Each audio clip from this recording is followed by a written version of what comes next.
오늘은 그리스도 안에서 이루어진 일에 대해서 3주 동안 하나씩 이야기하게 될 겁니다. 여러분들이 우리 은혜홀 지하로 이렇게 들어오면서 양쪽에 걸려있는 현수막을 보면 거기에 세 가지가 있을 겁니다. 그 세 가지를 오늘 하나, 그래서 다음 주 하나, 그 다음 주 하나 한 개씩 이야기하려고 하는 건데요.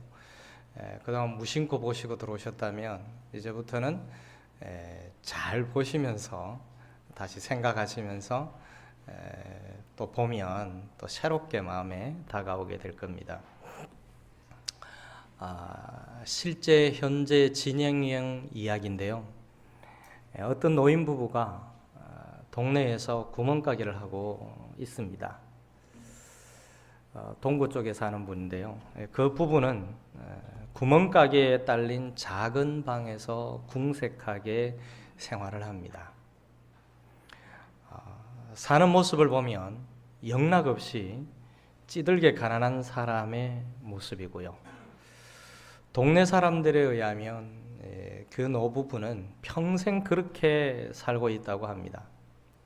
먹는 것, 입는 것을 보면 하루 벌어서 하루 먹고 사는 것 같은 정말 가난한 모습이었습니다. 동네 사람들은 모두가 그렇게 정말로 가난한 줄로 알고 있었죠. 그런데 엄청난 반전은 실제로는 그 노부부가 대단한 갑부라는 것입니다. 땅 부자에다가 모아놓은 돈도 엄청나다는 겁니다. 그런데 왜 그렇게 꾀죄죄하게 살고 있을까요? 돈을 모으는 것만 알았지 돈을 잘 쓰는 것을 몰랐기 때문입니다. 돈 모으는 것이 그분들의 삶의 목적이었을 거라고 저는 생각을 합니다. 그래서 그 목적의 소유가 되어버렸던 거죠. 아마도 그분들한테 물어보면 인생에서 가장 중요한 게 뭡니까? 라고 물으면 돈이지 라고 말씀하실 것 같아요. 그분들에게 돈 모으는 것 외에 다른 모든 것은 무의미한 것이었을 것입니다.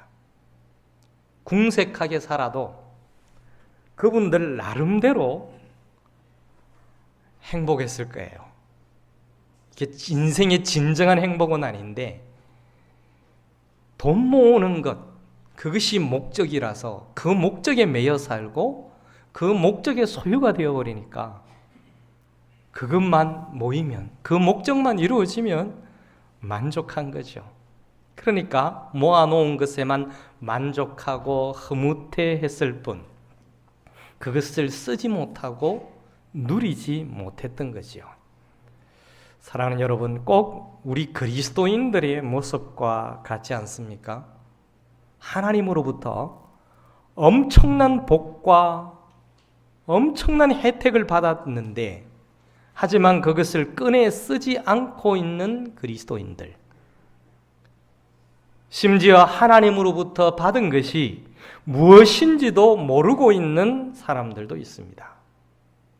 엄청나게 많은 돈을 가지고 있으면서도 진정하게 자기의 것으로 누리지 못하는 노부부처럼 현대의 그리스도인들이 그런 모습으로 살고 있는 것 같아서 마음이 참 아픕니다.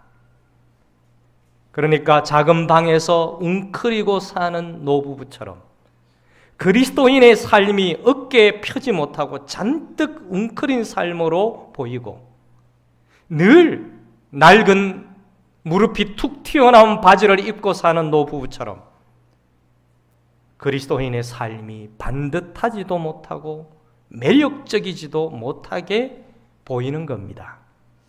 누가 노부부를 보고 돈이 많다고 생각하겠으며 심지어 자식이 있다고 생각하겠습니까? 무지하고 성장하지 못하고 있는 그리스도인의 삶이 바로 그렇다는 겁니다.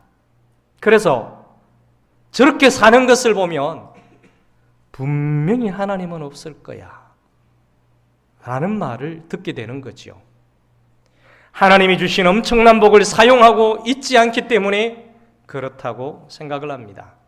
그래서 오늘 우리가 예수님을 믿어서 그리스도 안에 있게 되었고 예수님께 속하여 예수님의 것이 되었다면 우리에게 일어난 일이 무엇인지를 알자는 거죠.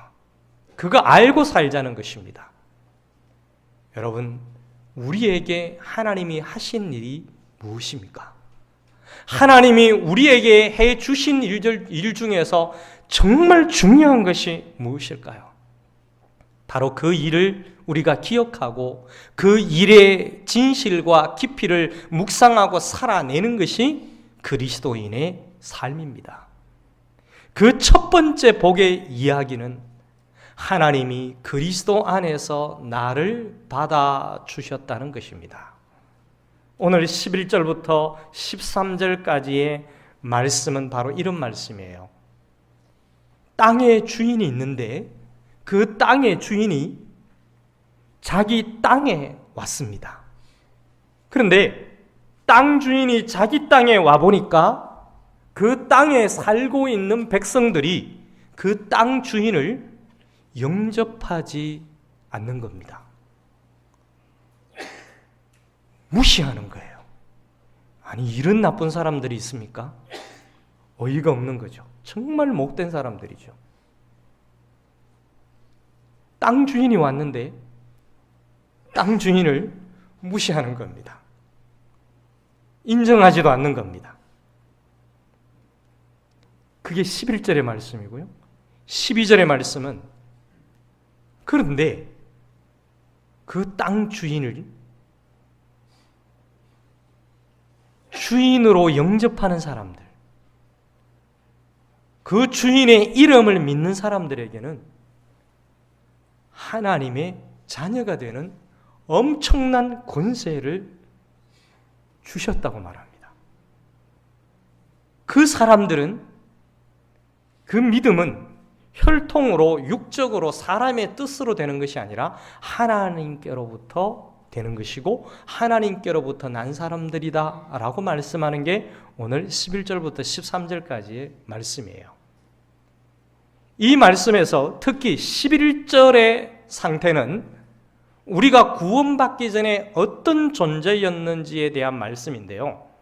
이 말씀을 이해하려고 하면 에베소서 2장 1절부터 3절까지의 말씀을 보면 잘 이해할 수 있습니다. 에베소서 2장 1절부터 3절 말씀은 요한복음 1장 11절의 말씀을 아주 잘 설명해 주고 있어요. 예수를 인격적으로 몰랐던 그때 과연 나는 어떤 사람이었는가? 만약 내가 예수님을 인격적으로 만나지 못했더라면 내가 어떻게 살고 있을까? 그것을 에베소서 말씀에서 잘 설명해 주고 있습니다. 세 가지로 정리할 수 있는데요. 첫째가 여러분이 보고 계시는 바와 같이 어떤 상태였다고요? 허물과 죄로 죽어 있었다고 말합니다. 여러분, 허물과 죄로 죽어 있었다, 이걸 두 자로 딱 줄이면 뭐가 될까요? 시체입니다. 아무것도 할 수 없는 상태예요. 영적인 시체였다는 거예요. 하나님과 단절된 상태. 죽었으니까 할 수 있는 것이 전혀 없는 것이 아주 당연합니다. 그냥 냄새 나는 것밖에 안 돼요. 그것도 냄새도 썩은 냄새밖에. 다른 냄새는 아무것도 안 납니다. 이 상태가 우리의 상태였다는 거예요. 주인을 영접하지 않았던 상태가, 자기 마음대로 했던 상태가 바로 이 상태였다는 거예요. 게다가 두 번째 보면 허물과 죄로 죽어서 시체 상태였는데 허물과 죄 그 가운데 살고 있다는 것입니다. 바울은 여기에서 설명을 붙여서 얘기하기를 세상 풍조 따라 살아가는 세상 따라쟁이들이라고 말합니다. 눈에 보이는 물리적 환경에 지배당하는 세속 따라쟁이들이라고 말합니다. 참된 삶에 대해서는 너무나 무지하고 낡고 정체된 삶에 대해서는 아주 똑똑하고 더러운 기운을 이 폐 속에 담고 살았다는 거예요. 그러니까 그 속에서부터 뿜어져 나오는 것은 무엇일까요? 사도 바울이 말하기를 불순종의 기운들만 팍팍 뿜어져 나온다고 설명을 하고 있습니다. 시체니까 더러운 것 속에서 그냥 살아가는 거예요.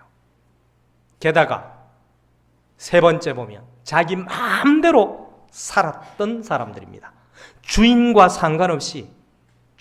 상관없는 삶이니까 진노를 받기에 마땅한 상태인데요. 세상과 같은 배를 타고 뱃놀이를 즐기며 살아갑니다. 더러운 냄새를 풍기는 더러운 시체가 더러운 시체의 상태로 더러운 시체들과 더러운 것이 가득한 그 배에 타서 그 더러운 물속에서 노를 저으면서 거기서 뱃놀이를 즐기며 살고 있는 상태가 요한복음 1장 11절의 상태라는 거예요. 그것을 설명하는 것이 에베소서 2장 1절부터 3절의 말씀입니다. 죽은 영혼들이 예수를 만나기 전에 상태가 이 상태라고 말합니다. 사랑하는 여러분, 만약에 내 자녀가 이런 정도라면 마음이 어떨까요? 여러분의 자녀가 에베소서 2장 1절에서 3절의 상태라면 여러분은 어떻겠습니까? 아마도 분명히 평정심을 완전히 잃어버렸을 것입니다. 거의 정신줄을 놓을 상태일 거예요. 그런데 하나님은 이 상태의 인간들, 완전히 죽은 존재, 냄새가 나서 쓸모없는 시체의 상태, 아무짝에도 쓸모없는 존재, 쓰레기보다 더 못한 존재, 재활용도 불가능한 존재, 이 시체들을 살리고자 작정하셨다는 거죠. 어떻게 살렸을까요? 대신해서 죽는 것으로 값을 치르시고 완벽하게 살리시고 게다가 당신의 자녀까지 삼아 주셨습니다. 이것이 요한복음 1장 12절의 말씀이에요. 여러분, 세상에 이런 사랑이 어디 있고 이런 사람이 어디 있겠습니까? 그런데 하나님께서 에베소서 2장 1절에서 3절의 상태에 처해 있는 완전히 죽어있는 아무것도 할 수 없고 아무짝에도 쓸모없는 인간을 대신해서 죽는 것으로 값을 치르면서 완벽하게 살려줬는데요. 이어지는 에베소서 2장 4절부터 6절 말씀이 요한복음 1장 12절의 말씀이 얼마나 완벽한 구원인지를 설명하고 있습니다. 허물과 죄로 죽어서 영원히 죽는 길 외에는 없고 게다가 세상 따라쟁이로 쓰레기 더미와 같은 세상 풍조 속에서 자기 마음대로 살고 있는 상태, 정말 꼴도 보기는 싫은 그런 모습의 상태일 텐데요. 에베소서 2장 4절부터 6절까지의 말씀을 보면 이렇게 만들어버렸습니다. 한글 성경에는 걸어나라는 말이 없는데 헬라어 성경에 보면 걸어나가 딱 있습니다. 1절부터 3절의 상태였는데 그러나 하나님이 그 큰 사랑으로, 이것을 막 구구절절히 쫙 설명해 놓은 게 아니라 그냥 딱 한마디로 큰 사랑으로. 이게 어떤 사랑입니까? 대신 죽는 사랑이었습니다. 대신해서 죽고 생명으로 값을 치른 사랑이었어요. 그 큰 사랑으로 5절에 우리를 그리스도와 함께 살리셨고 일으키시고 그리스도와 함께 자리에 앉혀주셨다는 거예요. 정말 완벽한 구원입니다. 그야말로 완벽한 구원이에요. 이렇게 하나님이 우리를 구원하셨다라는 겁니다. 그래서 우리의 가치가 예수님의 가치로 바뀌어버린 거예요. 냄새나고 아무것도 할 수 없는 시체의 가치가, 이 가치가 있나요? 가치 없잖아요. 그런데 이 가치가 그리스도의 가치로 바뀌어버린 것입니다.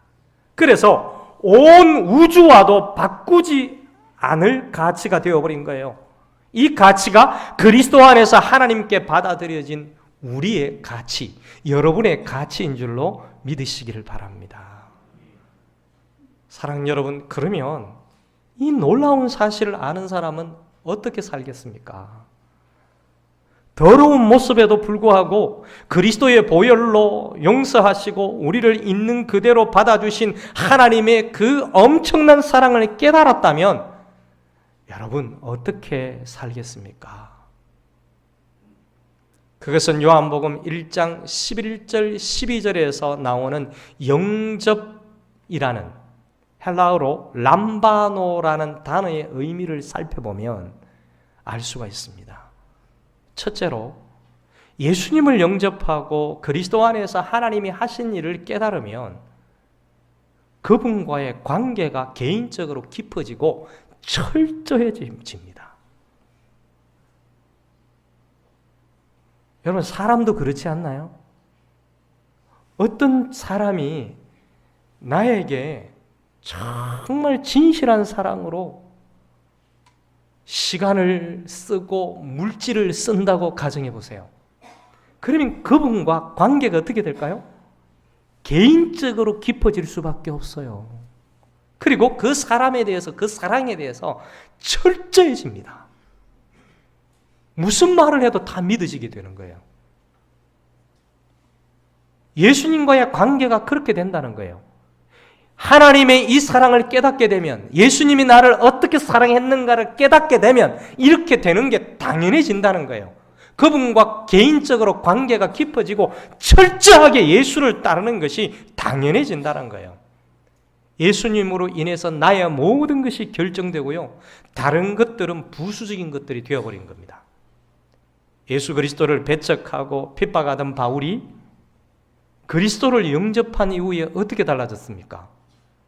바울은 자신의 모든 특권과 모든 명예와 모든 재산을 배설물로 여기고 기꺼이 그리스도의 종이 되었습니다.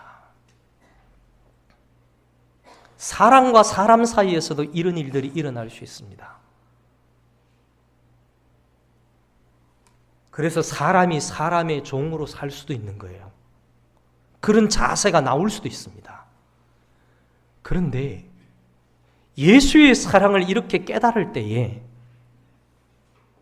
예수님과의 관계가 깊어지고 철저해지고 예수님의 종이 되는 것, 이게 특별한 걸까요? 당연한 것이 되어버린다는 거죠. 예수를 진짜로 영접하면 이렇게 되는 겁니다. 그게 람바노의 첫 번째 의미입니다. 두 번째로는 예수님을 영접하고 그리스도 안에서 하나님이 하신 일을 깨달으면 예수님이 나에게 죽으라고 해도 기꺼이 죽을 정도의 믿음이 생깁니다. 믿음이 생기는 거예요.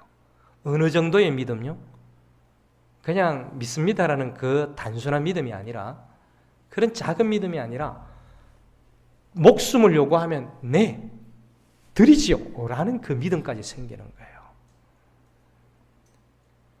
이 요한복음을 기록했던 사도 요한이 그랬고요, 바울이 그랬습니다.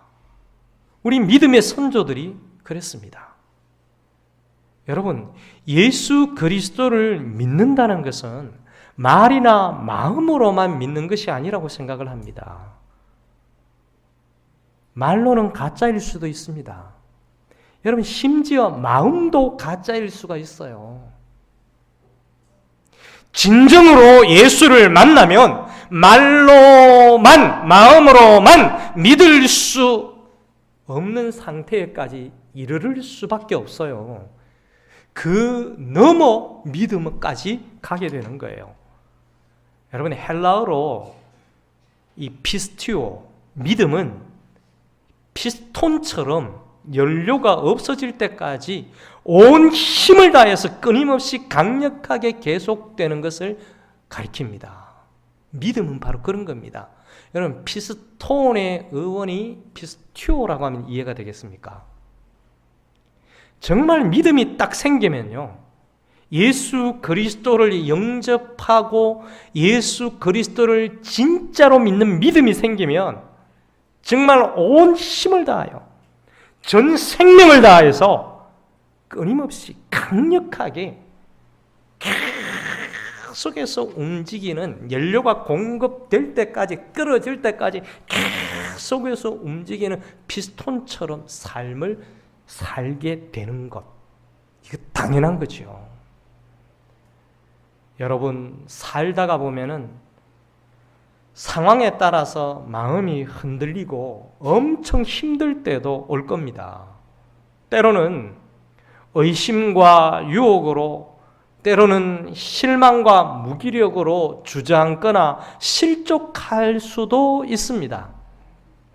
그래서 그리스도 안에서 하나님께 받아들여진 하나님의 자녀라는 권세는 내 노력으로 유지되는 것이 아니구나라는 것을 실감하게 되는 거죠.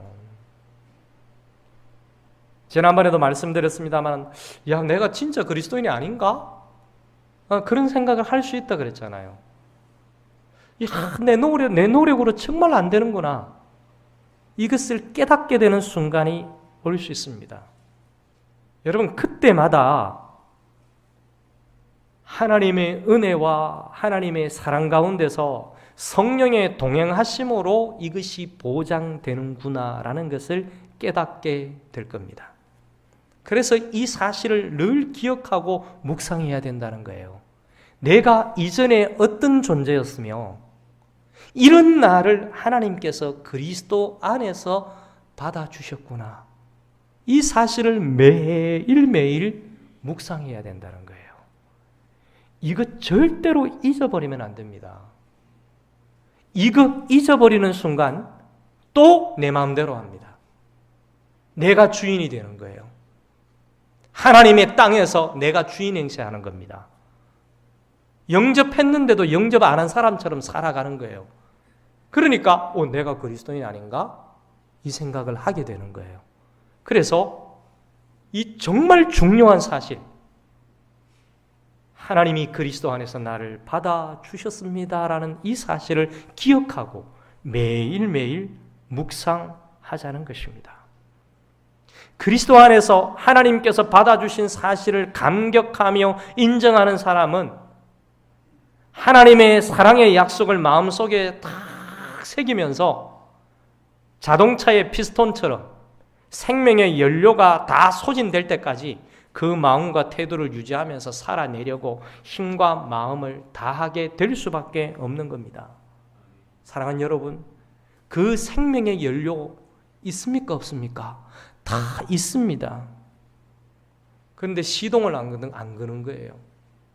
그 생명의 연료를 어디에 다 쓰실 것입니까? 어디에 쓸 것입니까?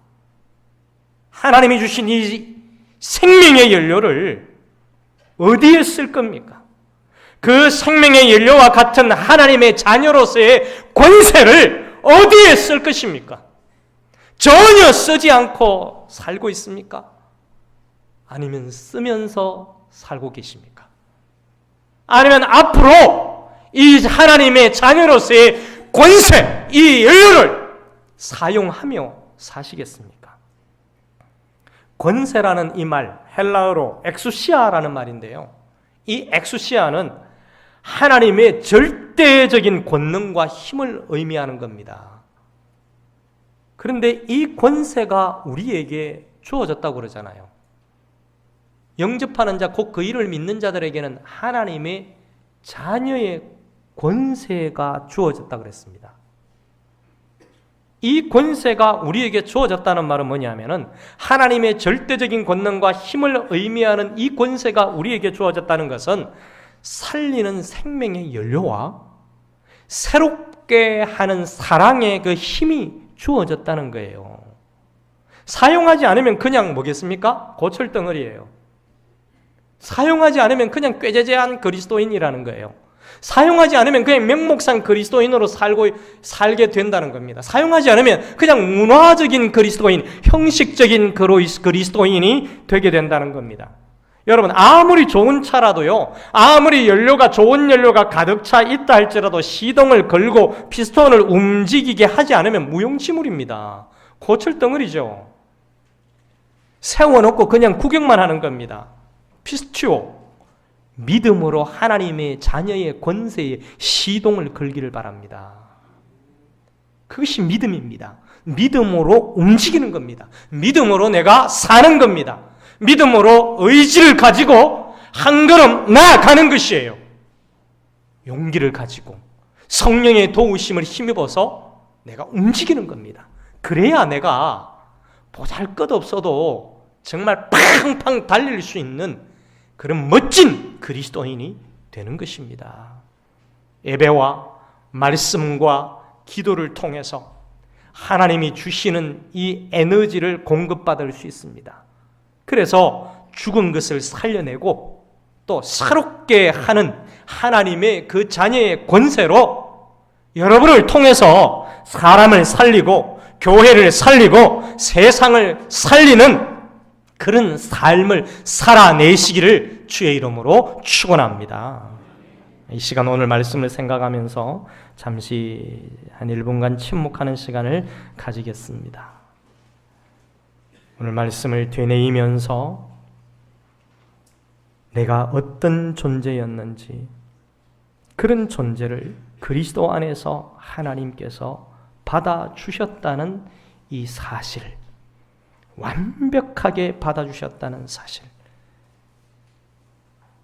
그리고 하나님의 자녀가 되는 권세를 주셨다는 사실, 그러면 이제 내가 어떻게 살아야 될 것이냐?